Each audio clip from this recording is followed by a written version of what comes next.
ମାତ୍ରାରେ ଏଠି ଯୋଉ ମଣ୍ଡିରେ କଟନୀ ଚଟଣି ଚାଲିଛି 7-8 କେଜି ପର୍ଯ୍ୟନ୍ତ କଟନୀ ଚଟଣି ହଉଛି। ସେଇଟା ଶୁଣିକି ତ ମୁଁ ଆଶ୍ଚର୍ଯ୍ୟ ହଉଛି, କାହିଁକି ନା ମୁଁ ରାଜ୍ୟ ଯାକ ବୁଲୁଛି ସବୁଆଡେ, ସେଠି କଟନୀ ଚଟଣି ପ୍ରାୟ ନାହିଁ କହିଲେ ଚଳେ। ଏଫେକ୍ୟୁ ମାନର ଧାନ ବି କୃଷକ ମାନେ ଆଣୁଛନ୍ତି, କିନ୍ତୁ ଏଠି କଣ କୃଷକ ମାନେ ଏଫେକ୍ୟୁ ମାନର ଧାନ ଆଣିପାରୁନାହାନ୍ତି ବୋଲି ମୁଁ ଶୁଣୁଛି ଏବଂ କଟନୀ ଚଟଣି ହଉଛି। ସେଥିପାଇଁ ପ୍ରଶାସନ ସହିତ ମୁଁ ଆଲୋଚନା କରିବି ଗୋଟେ ରାଉଣ୍ଡ ଏବଂ ମିଲର ମାନଙ୍କ ସହିତ ବି ବସିବି, ଯୋଉଟା ଠିକ ହବ ଡିସିସନ ନିଆଯିବ।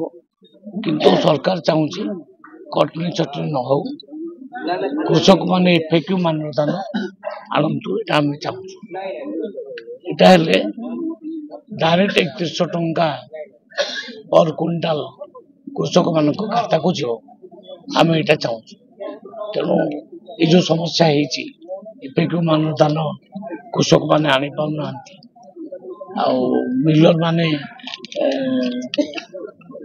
ଇଚ୍ଛା ଯେ କଟନୀ ଚଟଣି ନହେଲେ ଆମର ବି ଲୋକସାନ ହଉଛି, ତ ସେ ବାବଦରେ ଆମକୁ ଆଲୋଚନା କରି ବିଚାର କରିବାକୁ ପଡିବ। ଆମେ କୋହଳ କରିଦବାର କିଛି ନାହିଁ, ଆମେ କୋହଳ କରିଦବୁ କିନ୍ତୁ ସେ ଧାନଟାକୁ ଏଫସିଆଇ ନବ ନାହିଁ, ତାହେଲେ କଣ ହବ? ତେଣୁ ଏଫେକ୍ୟୁ ମାନର ଧାନଟା ମୁଁ ସଦାବେଳେ କହିଛି ସେଇଟା ଆବଶ୍ୟକ ଅଛି, ସେଇଟା ଉପରେ କମ୍ପ୍ରମାଇଜ କରିହବ ନାହିଁ। ମୁଁ ସେଇଥିପାଇଁ କହିଥିଲି ଯେ କୃଷକ ମାନଙ୍କୁ ଏଫେକ୍ୟୁ ମାନର ଧାନ ଆପଣ ମାନେ ଆଣନ୍ତୁ।